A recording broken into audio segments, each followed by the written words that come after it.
Good morning, everyone. Welcome to my YouTube channel, Conversations with Rudy Rivera. Today, I am thrilled and honored to have with me Neerja Singh, who is an expert on generational diversity, a topic that's actually relatively new to me, but I find fascinating.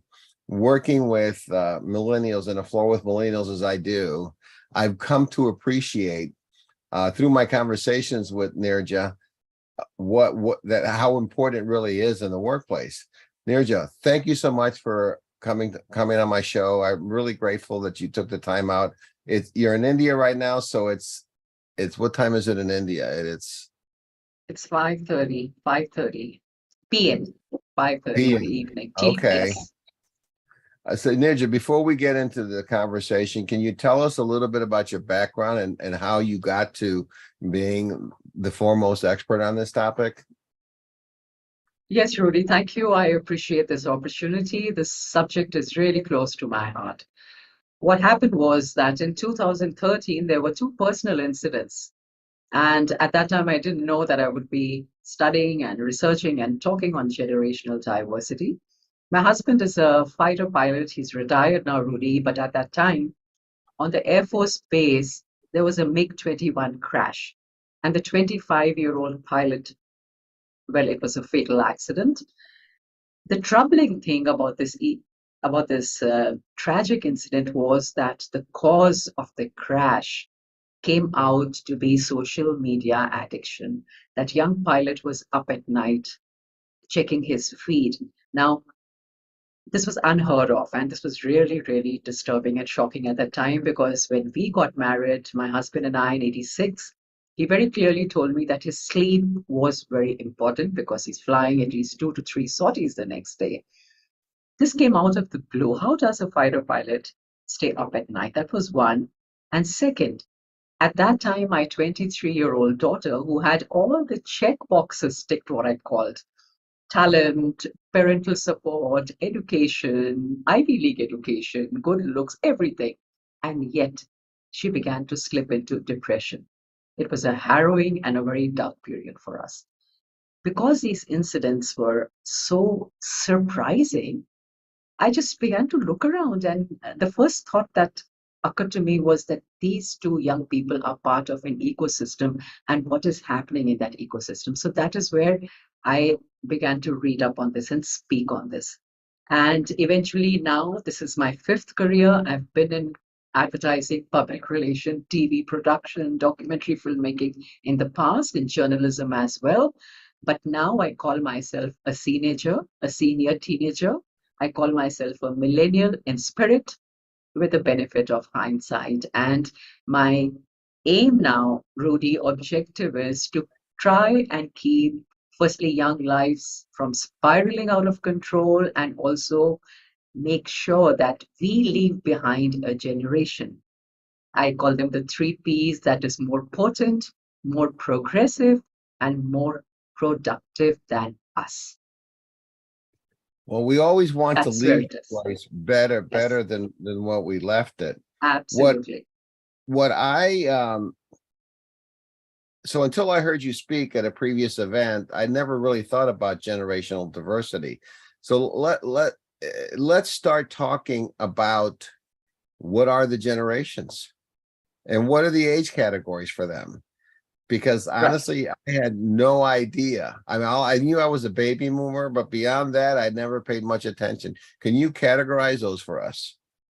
Certainly. But I would like to begin with a disclaimer. I am in India, you are in another hemisphere. So the generations that we are going to discuss today broadly apply. However, there are differences, Rudy, from one culture to another. For example, what we call baby boomers in the West are actually are millennials because in India, the economic reforms came only in the 90s, and that is when we turned consumerist. So that generation, the one that was born in the 1990s, that's my elder daughter also, that was our first libertine generation. So shopping from off the rack, all this started at the time. the multinationals came in. So there will be minor differences, but for the sake of our discussion today, we'll consider the silent generation, which really I would call my grandparents perhaps that, born between 1925 to 1945. This is the silent generation. Then there are the baby boomers. I think you and I fit into that category, 1946 to 1964. And then along came the Gen X, the Generation X. As against the baby boomers, they're also sometimes referred to as baby busters. They were born in the 1965 to 1983. And then comes our famous, unfairly targeted millennials, the snowflakes, as the media began to call them, born between 1984 and 1996. And then Gen Z. I call them the Zoomers. They live their lives in front of the Zoom. This is a generation that was born between 1997 and the mid 2000. And finally, the youngest generation that is just growing up now, emerging, is the Alpha generation. From Z, we've gone back to alphabet A. This is a generation that was born in 2050 onwards.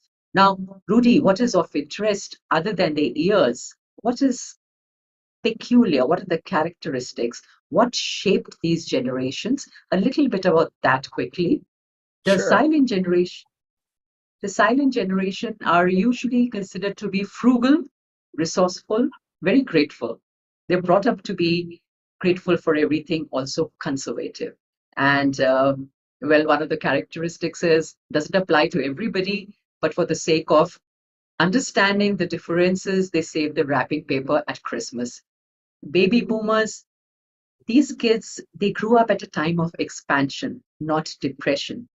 So the economy was swelling and they questioned everything. They were liberated and they experimented. That's when a lot of the famous music that we listen to, the flower power generation, the freedom of speech movement, all this happened with this generation. Then came the Gen X. Now, this generation came with the birth control. This is when the birth control pill entered the world. And they were raised by parents during the times of the Vietnam War and the Watergate scandal. Millennials, as soon as the millennials came, the pattern became a little uniform because by then the internet was entering the world and we became hyper connected. So parents all over the world were bringing up their children preoccupied with their safety, with their self-esteem and their status. And their life became very customized, my kind of peach, my kind of blue, my kind of tiramisu, and all of that. And entitlement also grew here because suddenly we were talking about participation trophies, unheard of before. And the young people that are entering the workforce today, the Gen Z, well, they have grown up in the wake of recessions, school shootings, pandemic, political polarization, and a lot of anxiety. Rudy, for this generation, mental health is their top problem. Mental health more important than their resume for this generation. So these summaries, they explain what these generations operate from, what kind of circumstances they came from that shaped their attitudes and their expectations and aspirations in life. Something Yes, Rudy. I'm wondering as you speak is who thinks of these names? There is a history to some of these names. To be honest, I don't remember who particularly decided, but I know how the Alpha name was given, Rudy. But I can't recall the name of the person who carried out that research.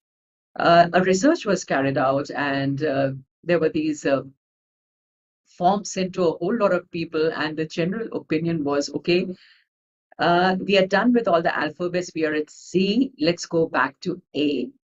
That's how A was named. Boomers were named because of after the World War, there was a sudden boom, and people were having babies, and there was a population explosion. Then I said the Gen X came along. They were called the baby busters because by then I said, like I said, the birth control pill had come in.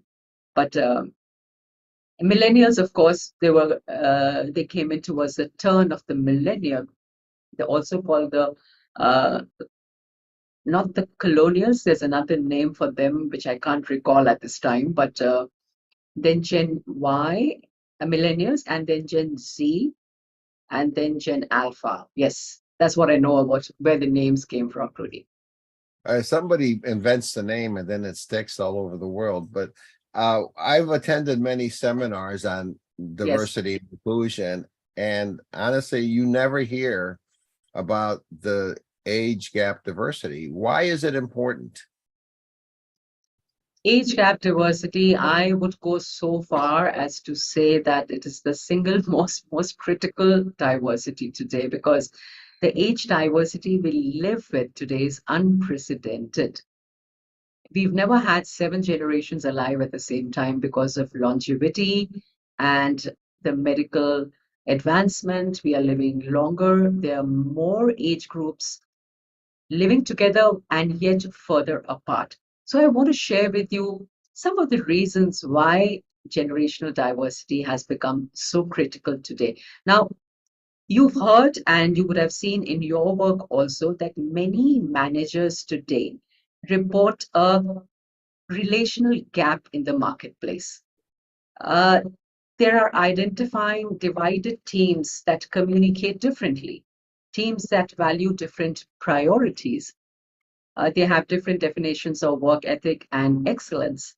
That is one.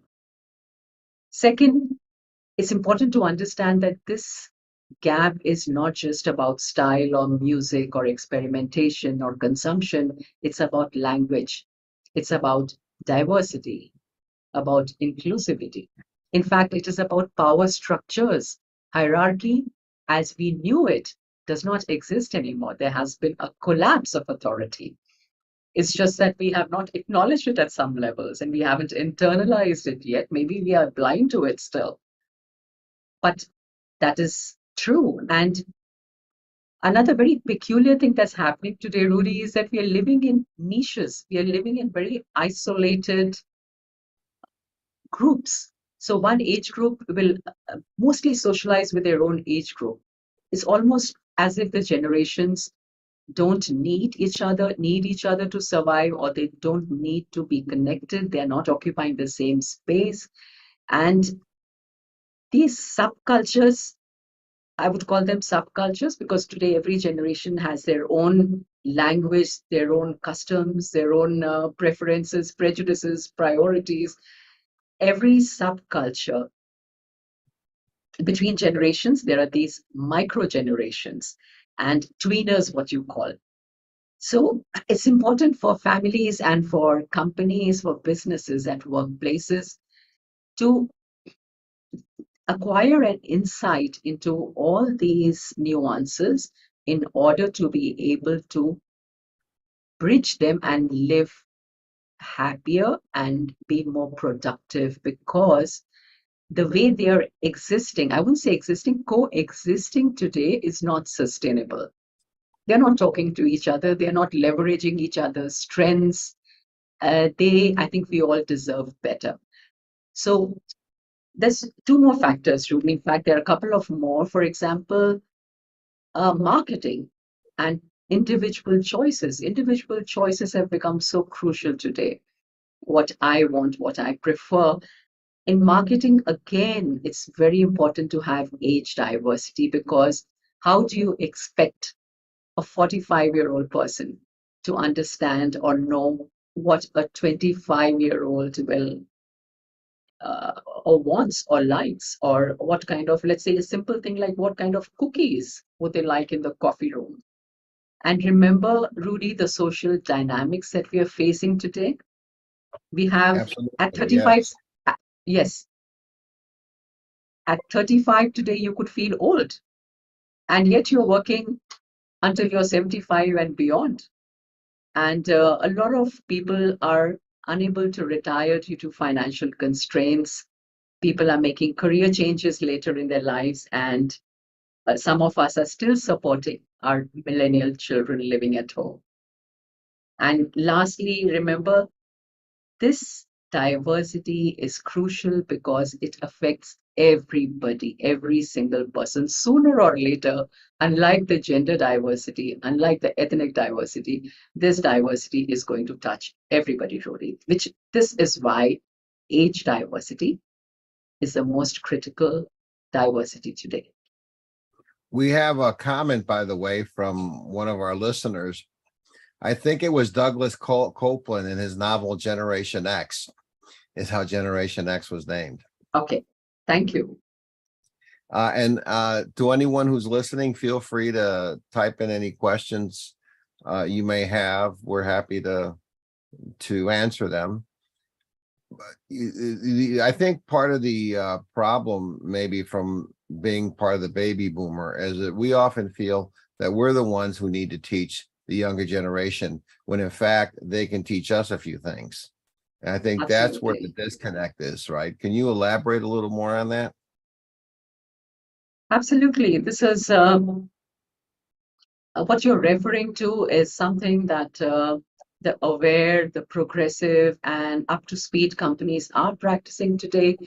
It's called reverse mentoring, and it's making the most of each other's strengths so that everybody gains jointly. Now, remember, I mentioned how power is moving younger. So you have founders of unicorns who are very young, 31 maybe, and at 41 they are CEOs. But as such, Rudy, there is no microwave out there in the market yet for leadership skills. So what can the seniors bring here? What can the seniors bring to these young people so that they are able to run enduring businesses? Now, accumulated EQ, emotional intelligence, specialized knowledge. The senior lot has the ability to teach, to coach, and to counsel. What can the youth bring? Well, energy, creativity, innovative thinking, lots of enthusiasm. And the older generation can learn from the young to speak their mind without feeling hesitant, because the young offer suggestions. They have ideas on how the current processes can be changed and how we can implement the new ones. So having both the generations together will also encourage the older lot to speak up and become more active. Now, I read something very beautiful. It said, our young may need us for the timeless values and virtues that make civilization work, but we may need them to envision where the future is taking us. I also want to share here with everybody who's listening in, how specifically can each generation contribute to this joint culture? So baby boomers, life experience, awareness of pitfalls, I call it benefit of hindsight. The Gen X, realistic perspective, pragmatic wisdom, balance, and resourcefulness.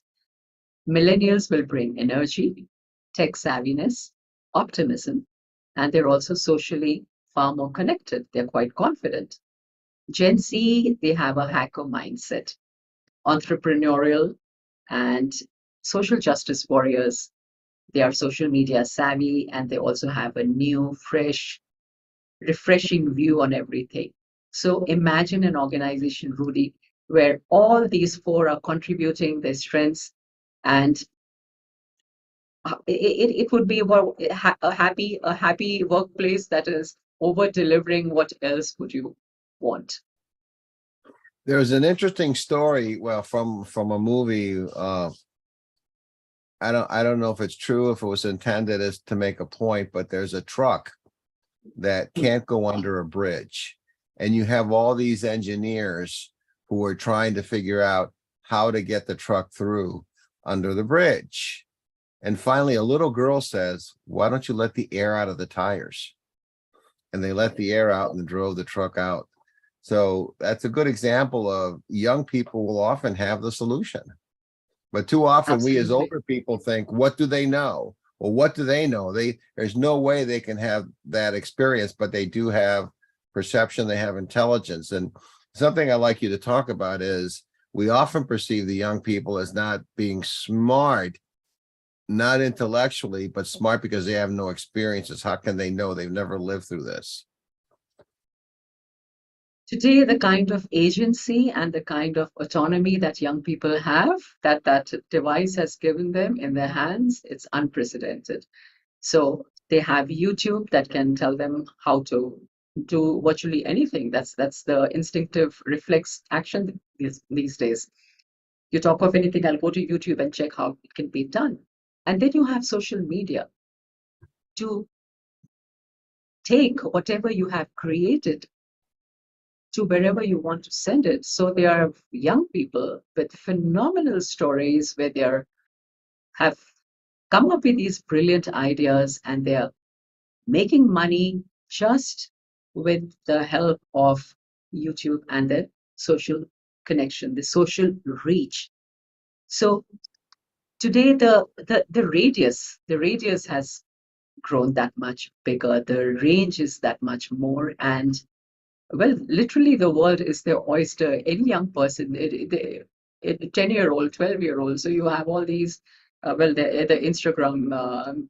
millennials, they're making, yes. So all this is coming from technology. Technology, internet is what is empowering them. So Tech, today, it doesn't matter, Rudy, really, how young, how old you are. It's becoming quite level. there was a former worker at my company, is Chinese. He learned, he's actually a medical doctor by training, but in this country not able to practice yet. He looked on YouTube to fix the Mhm. timing belt in his automobile and did it himself. So there are a lot of Abs- people who are just going to the YouTube to learn things, which is a new way of learning. Because when I was studying law, the only way you could learn is to go to a book in a library or order the book. But now you've got the knowledge of the world at your fingertips. Absolutely. And if you're able to filter it, if you're able to type the right search words in the, in that space there, and you know what you're looking for, you can really, really leverage it. And if you can stay I mean, you can kind of prevent yourselves getting distracted. We get distracted a lot when we go onto the screen and open Google or open any of these YouTube channels. But if you can be indistractable, then certainly you can do a whole lot. You can be very, very productive with all of this. Well, before we get into the benefits, what are the benefits of hiring? Can we talk a little bit about what's important to each of them? I mean, and some of these categories overlap. So as I understand it, for example, Generation C, a primary preoccupation is student debt assistant, company raises and financial incentives, financial advice, employee resource group. But what you talked about earlier, flexibility, which is key, reimbursement for tuition. Millennials think, it says also assistant with student loan, but they're at the point where they're having babies. So daycare is an important issue. Mortgage services, monetary gifts, flexibility, mental health, career development. Generation X, similar, tuition reimbursement, on-site daycare, wellness programs. So some of these overlap. But what are can you briefly go over what the significant differences in need for each generation? Yes, certainly, Rudy. You covered some of them, but let me talk about for example, let's see what would motivate them. So for a baby boomer, you would want a position, a bonus, or the corner office, or a cabin. What about Generation X? They would like perhaps freedom to work on their own terms. And for millennials, impact has been very important. So it's not about life, it's about meaningful work that makes a difference to other people's lives, to the world. And for Generation Z, it's becoming, let me do it on a screen and my way. And similarly, just as their expectations at work are different, similarly, their attitude towards, let's say, change in companies, when change happens, change comes, each generation will handle it differently. So for a baby boomer, for instance, your attitude would probably be, well, it was fine the way we did it in the past. And for Gen X, it could be, I, I like it when it's my own idea, when the change is my idea. And Rudy, for a lot of millennials, they like change. So I think they welcome change, generally speaking. And for Gen Z, we all know that the attention span, because they're multitasking a whole lot, they're on the phone a lot. So similarly, all the generations differ, Rudy, in the way they communicate, in the way they receive feedback and evaluation, because they're all products of their time. They're all products of the technologies that raised them. So there was this generation when the TV came, then the Nokia phone came with the T9 texting, and then along came the internet. And today we have the smartphone, and we have Alexa, we have Google, we have Siri, we have all of that. From electronics, we've gone into robotics. So this is how the change comes, and we are seeing the outcomes, the different expectations all around us. In fact, attitude to authority also, Rudy, even that is very, very different with each generation. I'm waiting for the next level, which is a chip in the head. Have a chip in your head, Absolutely. and you don't need the phone. Just you can think it. Immortality, where you upload your brain onto a cloud. And there are reports that has been attempted and done by some people who could afford it. A lot of the Well, tech titans are yes, angry at being mortal. They'd like to be immortal. So yes, yeah. that's the next, and we are entering that. We're already living in a very AI infested space, AI influenced, infected space. It's amazing, and there are movies about artificial intelligence taking over the world. Yes. That because mankind is inefficient. Uh, Movies often predict what are going to happen in the future, even though it's fantasy. The man on the moon was in many movies before we actually got to the moon. Absolutely. And this is a cue for me, Rudy, to share something. You just mentioned about AI taking over our lives. Let's for a moment talk about this generation that's coming up, which is going to be the most tech immersed generation, and that's the alpha generation. And I don't know if you heard, you may have seen this WhatsApp doing the round where one of the alpha generation kid, a digital age kid, is stroking a hard book, a hardback book, and stroking it as though it were an iPad with a touch screen, trying to make it move, not realizing they've never seen a traditional book. They don't know you have to open it to look at the pictures. So imagine this generation. And parents who are raising this generation, uh, incidentally, this is going to be the largest generation. When I say largest, not in America, it's going to be the largest because mostly in the world, and a lot of children in Africa and Asia. And it's also important for businesses, and it's already happening, that research is already happening to observe them, to try and understand them, and be prepared to raise them, to lead them, to support them, to nurture them, all of that. And incidentally, this generation is also the generation that gets impatient with Alexa and, well, throws a tantrum with Alexa. Why isn't Alexa responding the way they want Alexa to respond? Well, it's Yeah. like FaceTime is now passe. Yes. All that technology changes. I saw an interesting cartoon that my friends will send me these cartoons, and one of Hmm. them is two phones, an older cell phone and a younger cell phone, and there's a Okay. picture of in a it's an art museum of a regular phone, and the older phone says to the younger phone, "You see, my son, our ancestors had Mm. tails," referring to the core. So, Yes. so it's Yes. really kind of, that's the things get old faster. There's dog years, one per every 7 years, and I call it there's computer technology years. In 6 months the Yes. technology is obsolete, and I think the alpha generation is the one that's going to keep track of that stuff. But the older generations have to learn it, and that's the implication there. When I hung out a shingle out of law school, I paid $1,000 for a fax. Hmm.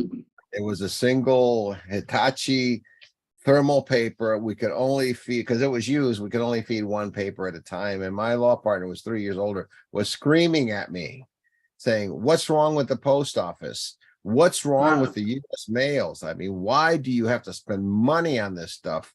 You like these gadgets."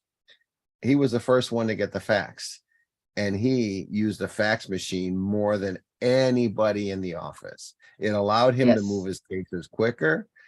So Hmm. there is resistance to technology by the older people. And Yes. that's where I think the older generations need to change, and they need to embrace it.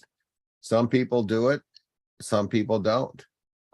Yes. And they get left behind. There was the horse lobby that was up in arms when the tractors came in, and how coffee was banned because it facilitated dissent or debate.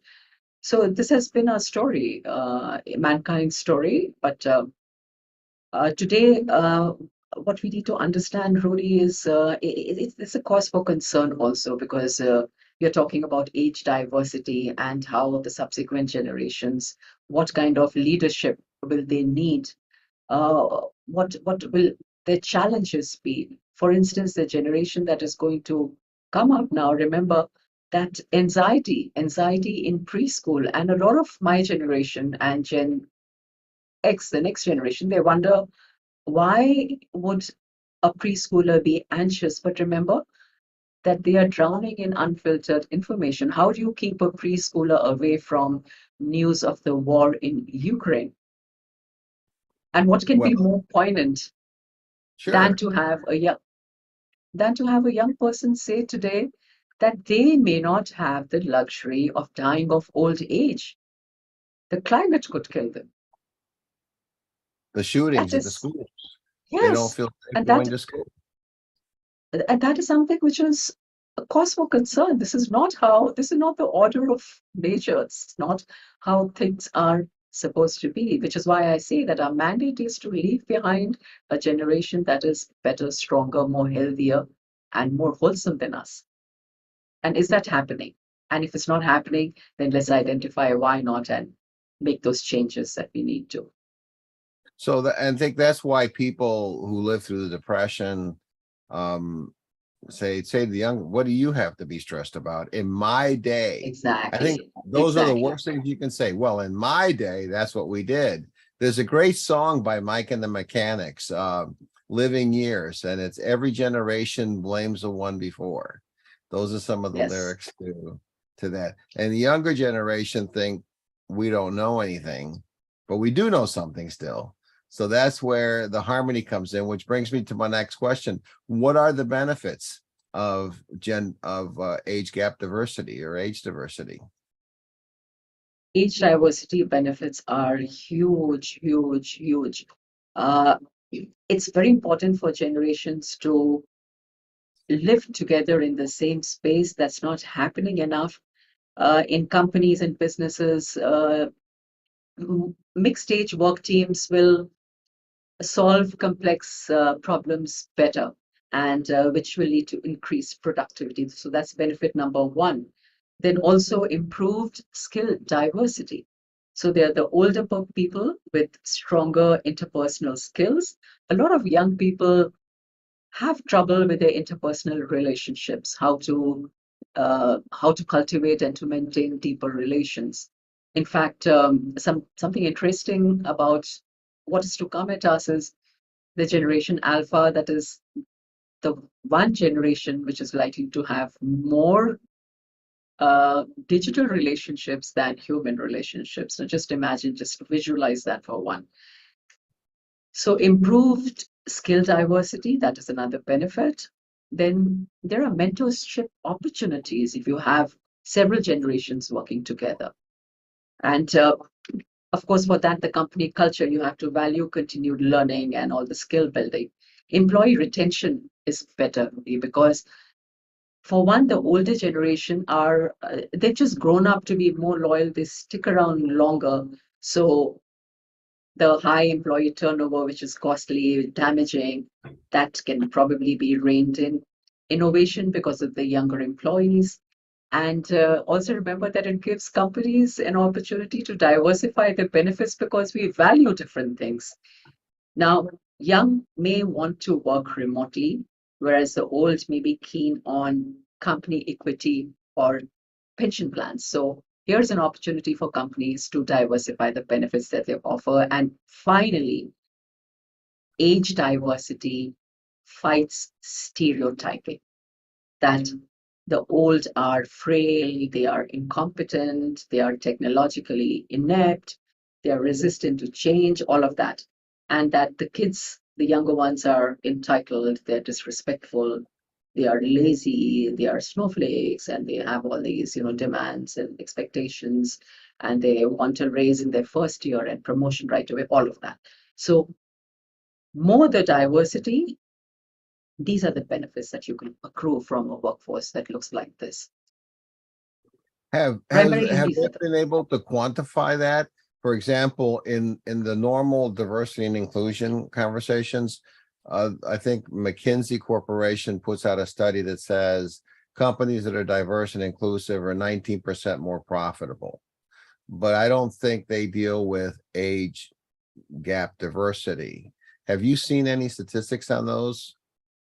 I've seen only one statistic, and that said that according to PricewaterhouseCoopers, only 8% of organizations include age as part of their diversity and inclusion strategies.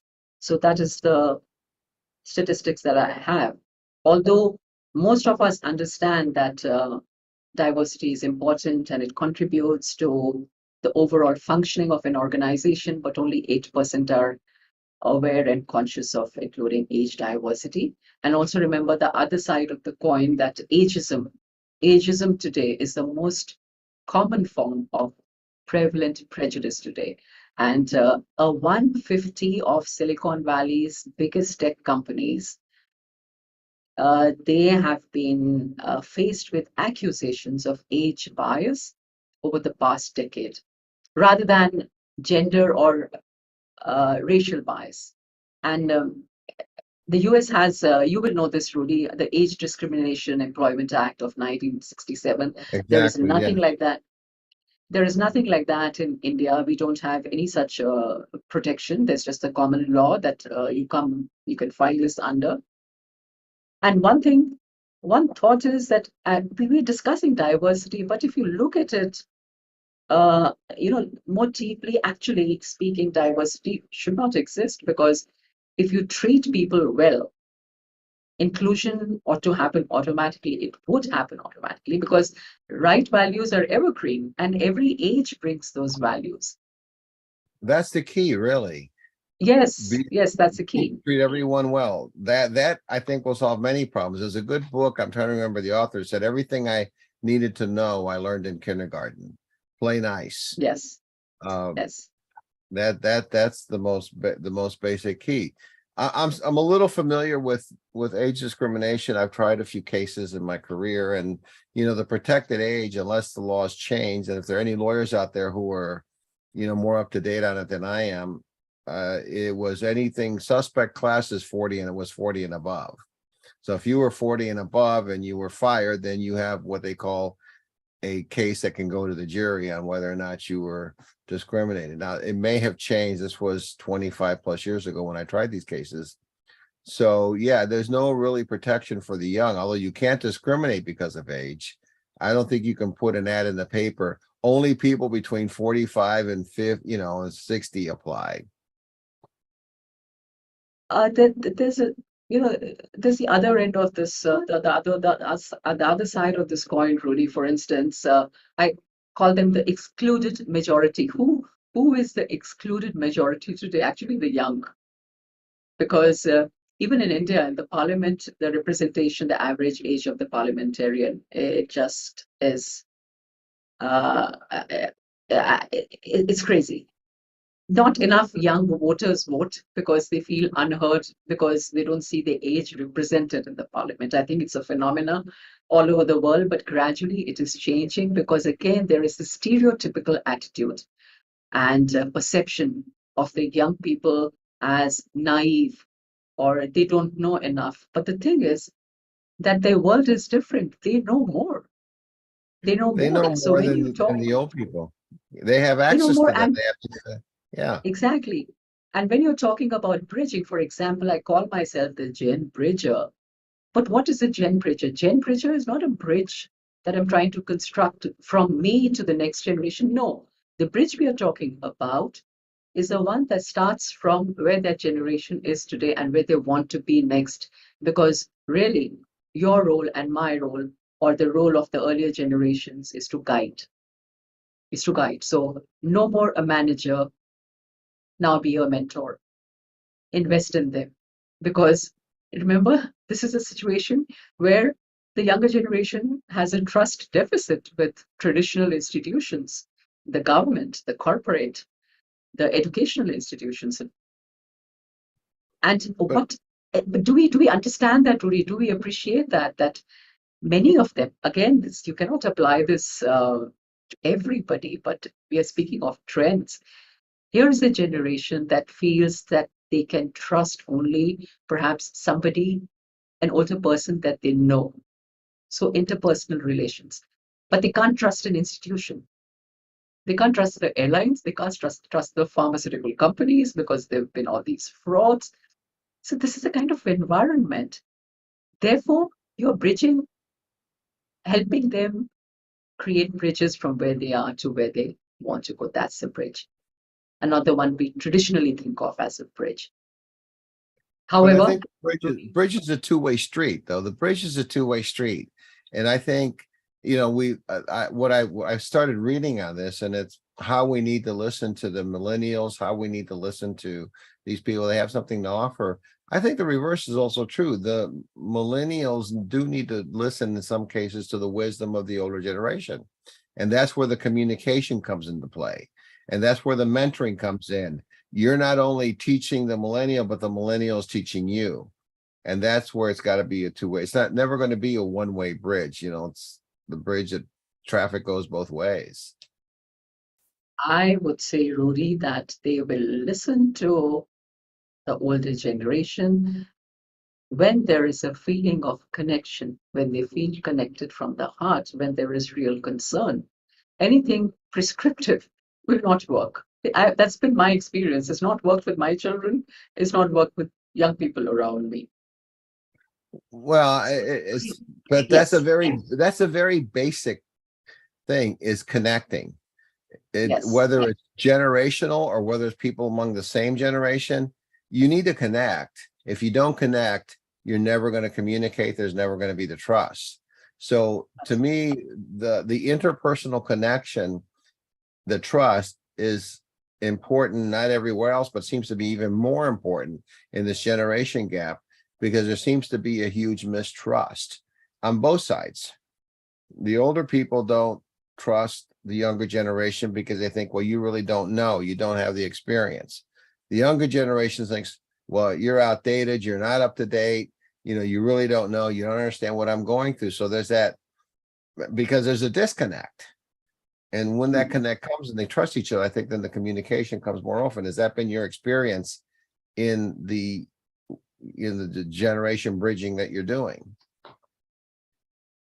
Well, there's a presumption here that the old structures will endure, the old social structures will endure. But what about a situation where young people don't necessarily feel the need for their biological family and are creating families of their own outside their biological families?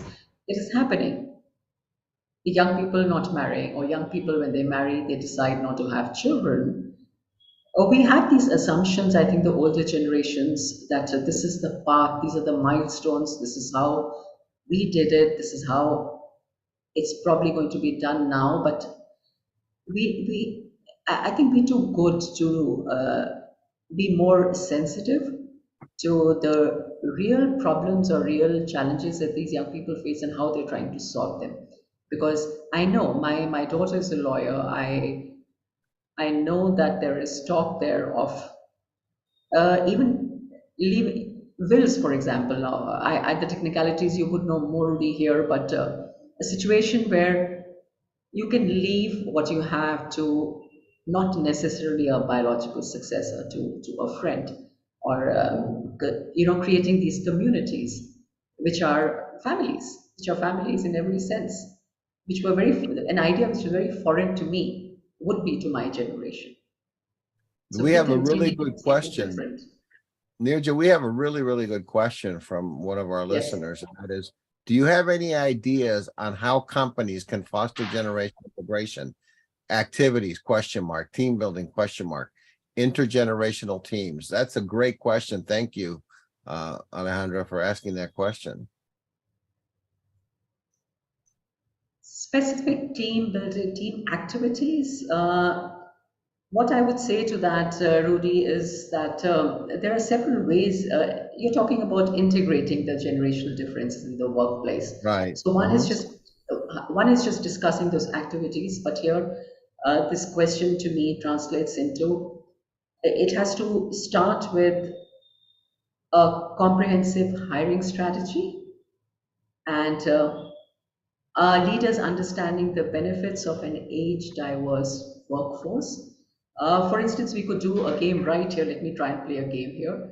And before I just play that game, let me play that with you, Rudy. And but before that, a couple of other points. You could also focus on onboarding, employee onboarding, and implement a workplace mentorship program, and of course you speak to the staff all the time about working relationships, challenges and teamwork, for instance.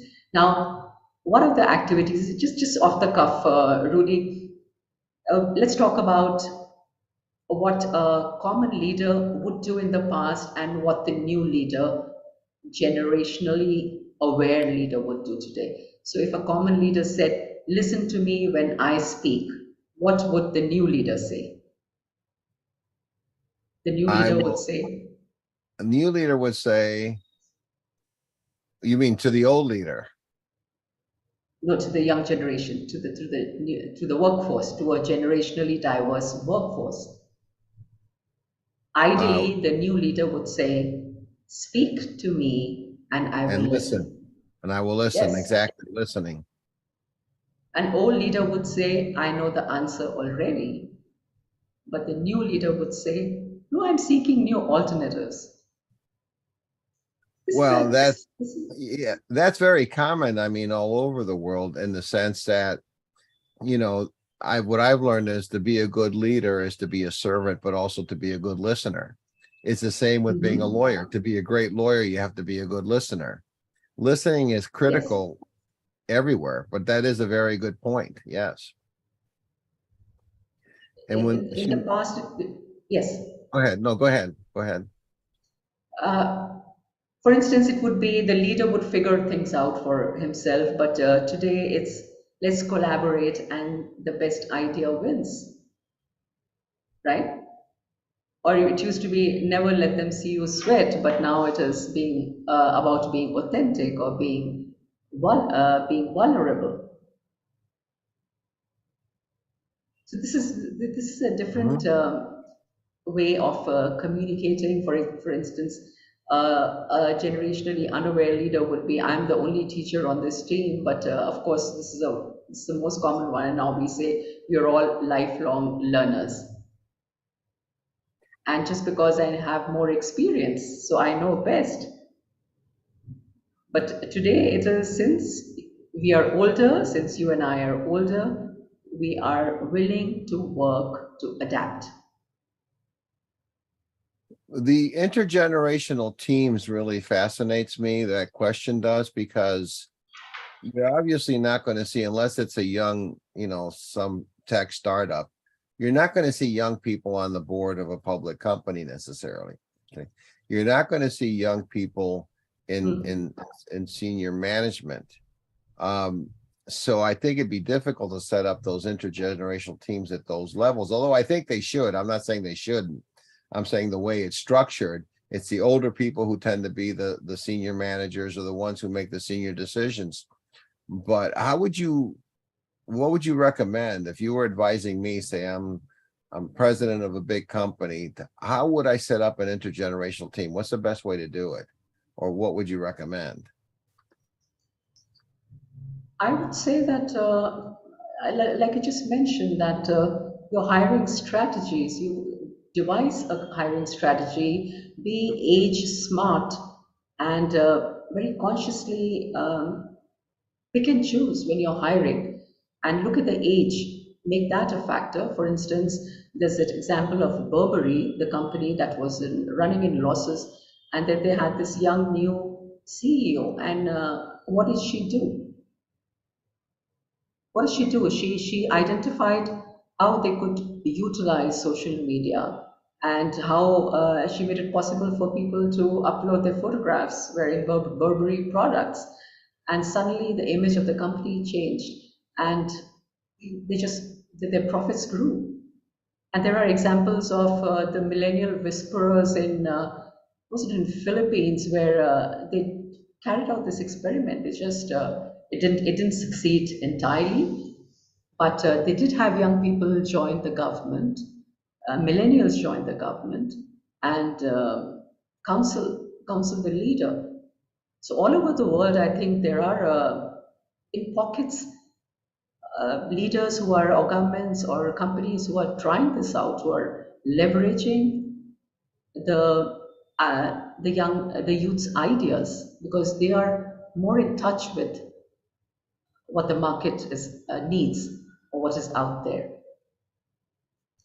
So a comprehensive strategy, hiring strategy, where you have people hiring who understand and appreciate the benefits of an age diverse workforce. I'm not too sure that is happening as much as it should be. And like I said, implement a mentorship program, and speak constantly to the staff about how the relationships and the teamwork and all of that is important, because that is what is going to keep people happy and working and productive. So the So what are hiring the is, yeah, the yes, hiring is great, but then once you hire, you need to then to yes, do the training. You can't just hire them, expect to throw them in there and say they're not absolutely, doing anything. So you got to absolutely. train them to be sensitive to each other and how to communicate with each other, right? That will come That's, up in your employee onboarding, when you're doing your onboarding, when you're doing your team integration, all that comes in there, Rudy.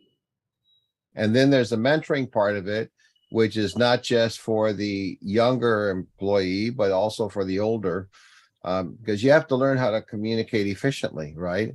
And you have to be able to Yes, work together. Mentoring is that way. The other, I think, issue that's important is resolve any conflict as soon as you can. Do not let them linger. Okay. absolutely. We have Mhm. another good question. I'm going to get into it. Let me go through these other 2 points. Resolve the conflicts you can. Listen to the employees is key. We talked about that, and use personalized coaching. I'm just giving like takeaways that people can get from this, and that is try different communication styles is another, because we all know they Yes, communicate differently, and look for commonalities. And that's something I want to get into more detail on in the time we have remaining. But the question is, as an older job searcher, one of the challenges that I face is larger corporations are using HR systems which make the HR function mm, anonymous. Age discrimination runs rampant with HR present and absolutely. actively involved. Any suggestions? There, Rudy, the HR system. I think you are a better person to answer that, because I know that in a lot of cases it is automized, and you just get filtered out. So a company that would be age smart would adopt unconventional ways of hiring. For instance, for older people, what they studied 40 years, 30 years ago, it really doesn't matter anymore. So it's who they are at that point. So let's say you just adopt a novel method of just asking them to write in the statement of purpose. I'm just throwing an idea. So something unconventional like that, use that to hire people, older people. Devise Mhm. new, different, and relevant methods of hiring, not the regular traditional ones that we still continue to utilize. Well, I agree with this person who asked the question. The problem is that the hiring practices are often so mechanized and they Yes, have certain stereotypes. For example, at my age, at 68, mm, somebody's not going to want to look at me and say, "You're ready to retire," where I've got at least another good 10 years. There's longevity in my family. And so you get booted for that. So somebody who's really young, you're not ready for this position. Oh, you don't have the exact experience that we need. Therefore, we're going to hire somebody with the exact experience, and they don't take into account the skills are transferable. So there's yes, I think in the gender gap, there are skills that are transferable. You know, when you've got a millennial who's got these skills, they can be transferred to the subject matter expertise of the company of what they want the person to do, but you can't teach them the millennial skills. And the millennial can't learn unless he or she are willing to open their minds and say, well, this old guy knows something. Let me see what I can learn from him also. yes.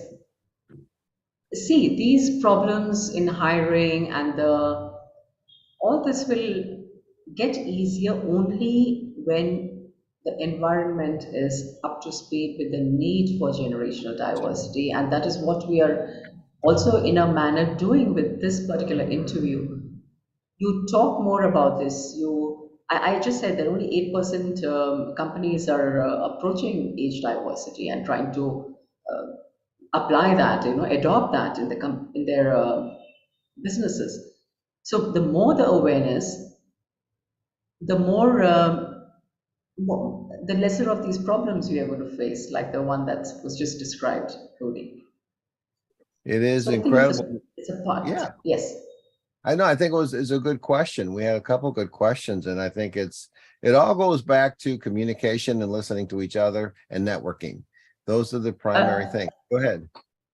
Rudy, if I want to go back to, there was a question on team activities, and something just popped into my head. I want to suggest something.